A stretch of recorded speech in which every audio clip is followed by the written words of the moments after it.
I'm gonna be giving you an honest review of Paypenny and if it's still worth getting in 2025. Now I'm gonna start with the good thing. The first off, there's gonna be competitive exchange rate, right? So we appreciate the favorable exchange rates offered by Paypenny, noting that they often surpass those of competitors. So they have great exchange rate, right? And they also have a very user-friendly interface. You can see right now on the app here, it's very user-friendly, and I appraise it for the app's interface for being intuitive and easy to navigate and enhancing the overall user experience. Now this is pretty good. But there's a couple of major concerns. First off, there's a couple of delayed transactions. I have read that there is a user that has a €900 transaction remaining pending for over 2 weeks without resolution.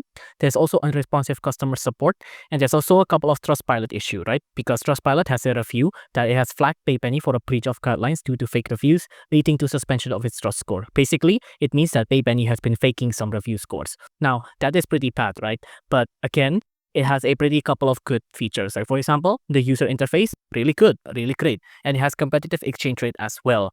While Paypenny offers competitive rates and a user-friendly interface, there's significant concern regarding the transaction delays, unresponsive customer support, and issues with review authenticity cannot be overlooked.